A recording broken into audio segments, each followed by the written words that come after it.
In this video, I develop a philosophical theory of post-left critical absurdism, from the Stoics to Zizek, to help you achieve mindfulness and a revolutionary approach to contemporary Western ideas about morality, happiness, and death.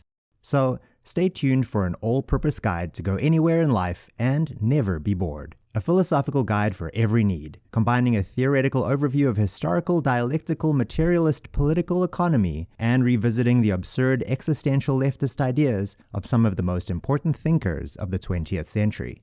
And please keep in mind that this video isn't just for the philosopher, as we cover other topics from politics, history, and personal growth as well. Hopefully you'll learn something new to make more informed decisions in your own life. Notoriously depressed philosopher of existentialism, Nietzsche famously said, "We're all gonna die, so why not chill out?" But what is nihilism? Why does it exist? What is existential nihilism, and what does it mean for the modern world? Jiddu Krishnamurti, a Hindu philosopher who is the world's most famous non-duality teacher, once said, "Everything is possible. The whole universe is a dream." Philosophers from all four of the world's major religions have expressed a similar view. Kierkegaard's concept of anxiety, Nietzsche's Dionysian hallucination, Adorno's negative dialectics, and so on. Self-improvement is a concept much debated across the Western world, with its roots in Christianity and its reinterpretation during the Enlightenment. But is it a God thing or just a human thing? Is it a psychological tool or a sociological one? Can it bring about anything? At the end of the day, is it a philosophy or a religion?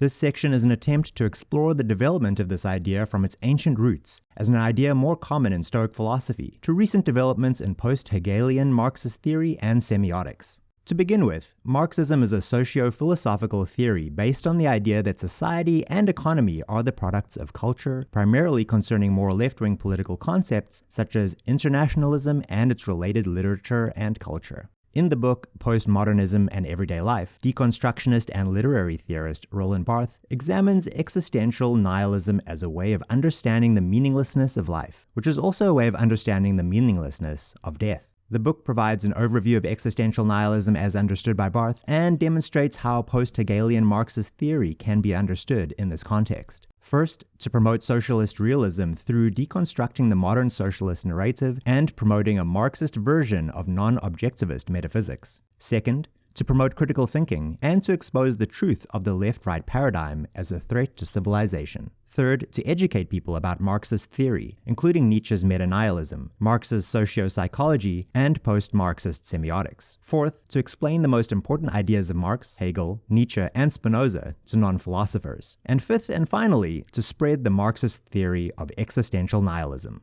Ultimately, existential nihilism from the ancient Greeks to post-Hegelian Marxism are both manifestations of a common understanding of human existence, and their different approaches to this understanding are not incompatible.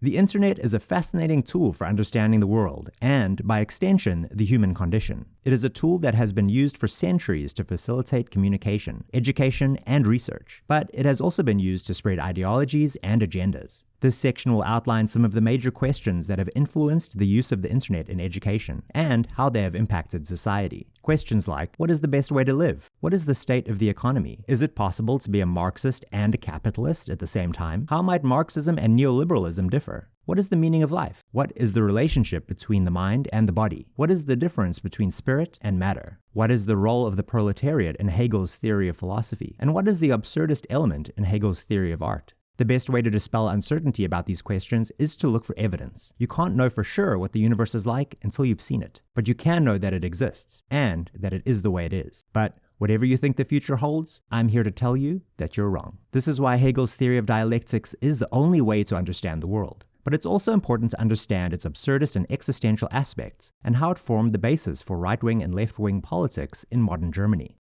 What does dialectics mean? Well, for a start, you could say that we don't make choices by choosing our behavior in certain circumstances. We do so as rational actors acting reasonably and responsibly with regard to what could be wrong or good. Moral realism suggests that all persons have reason enough to act rationally, whether something has been done wrongly or not, even though it may seem outrageously evil at the moment, but under better conditions might still be beneficial.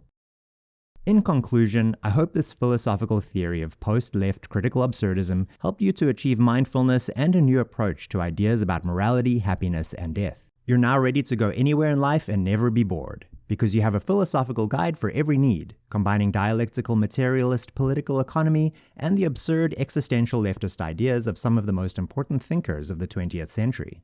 I also hope that you've learned something new so you can make more informed decisions in your own life.